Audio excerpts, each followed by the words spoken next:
Bom, o jogo que marcou a minha vida, bom, tiveram vários, obviamente, mas para escolher o que mais marcou a minha vida, não tenho dúvida que foi a final São Paulo e Barcelona, o primeiro Mundial do São Paulo. Fica na lembrança, principalmente dos torcedores do São Paulo. Tinham vários fatores, né? A Libertadores, o Brasil não ganhava um título importante há muito tempo, clubes, nem de seleção, né? Então a gente fez um projeto, mesmo era o projeto Tóquio, né, que a gente falava, o primeiro que lançou, acho que essa expressão. E naquela época, chegar na Libertadores já era muito mais difícil, né? Você tinha que ser campeão ou vice, eram poucos que chegavam à Libertadores. Então, esse caminho difícil para chegar até lá valorizou ainda mais esse Mundial, né? Que foi contra o Barcelona, o time mais poderoso da época, né? A gente teve um jogo contra o Barcelona no torneio de verão na Europa, que eles se surpreenderam, né? A gente ganhou de 4-0, se não me engano, deles lá na Espanha. E eles não conheciam muito o São Paulo e tudo, tinha desculpa, né, de ser começo de temporada para eles, a gente estava no meio de temporada. E aí quando chegamos lá, eles já conheciam um pouco mais, acho que respeitavam, mas chegaram como favoritos e tinham uma certa confiança exagerada, né, o Barcelona. Então a gente percebeu isso e isso foi muito trabalhado, né, na semana, não sei se a gente chegou acho, uns 10 dias antes. O nível técnico era muito parecido entre as duas equipes, fisicamente também, dois grandes treinadores, né? Cruyff era um duelo à parte, né? O Cruyff com o Tele Santana, o Cruyff mais jovem, chegando com ideias novas, e o Tele com toda a bagagem dele.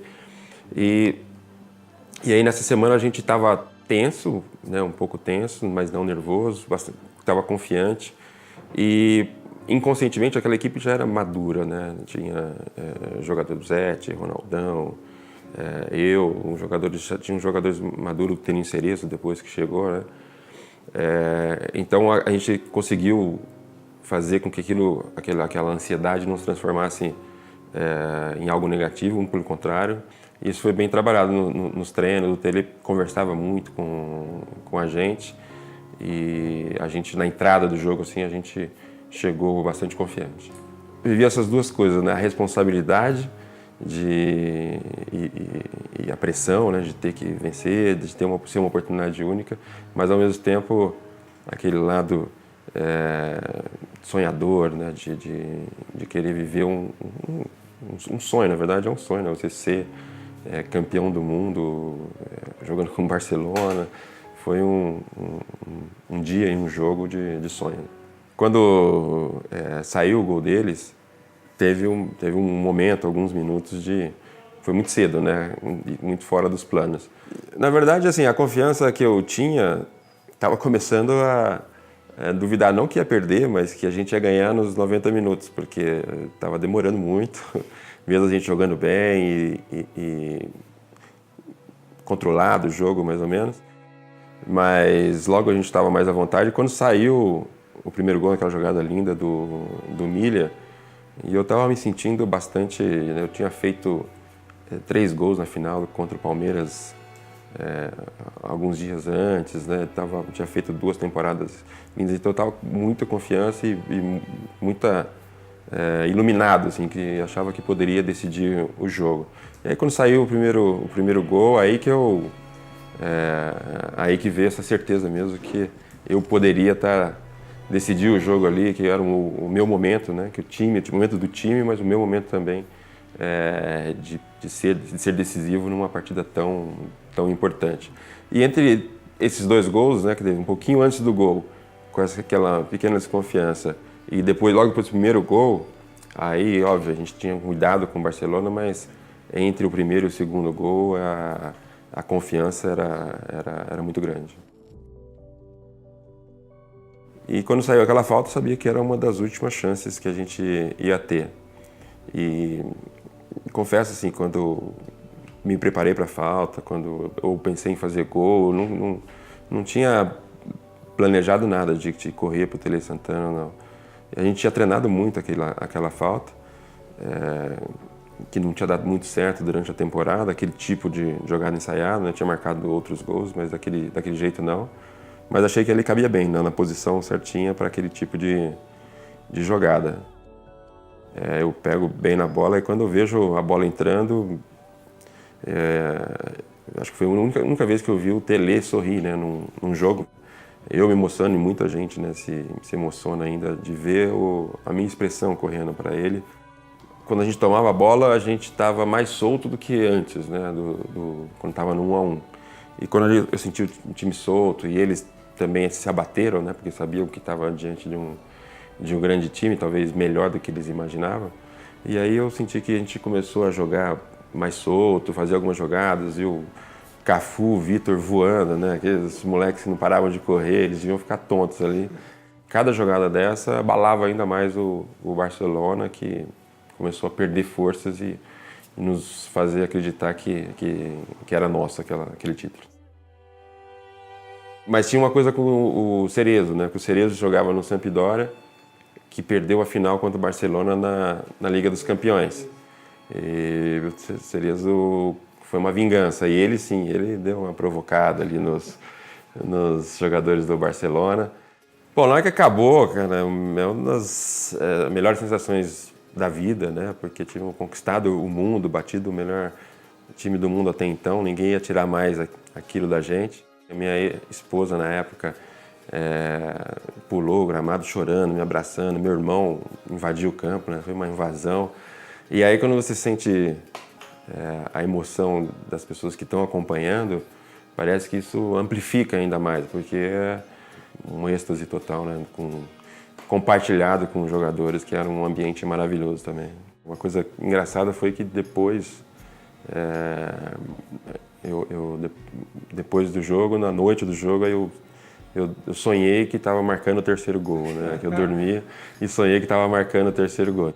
E aí, quando eu acordei, eu estava quase que com pena que tinha sido só 2, né? A gente teve muita sorte, né? Porque pegou um Tele no auge, assim, né? A gente pode dizer que aliando a beleza do jogo, fazer jogar bonito e ao mesmo tempo com eficiência.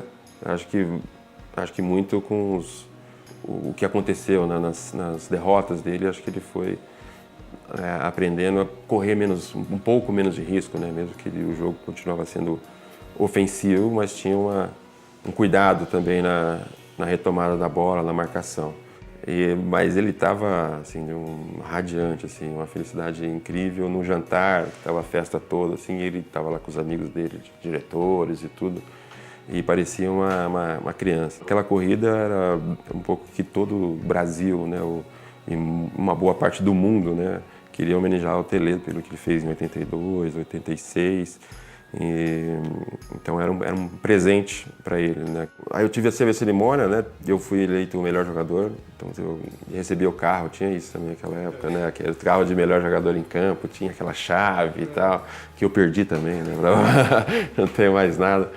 E que a gente já tinha combinado de dividir e tal o prêmio, mas aquela chave, aquela cerimônia. Então eu acabei indo para a cerimônia, que para mim foi tipo fechar com chave de ouro todo aquele evento. Teve a chegada no Brasil, que foi uma chegada de campeão de seleção, né, de campeão mundial em São Paulo, óbvio.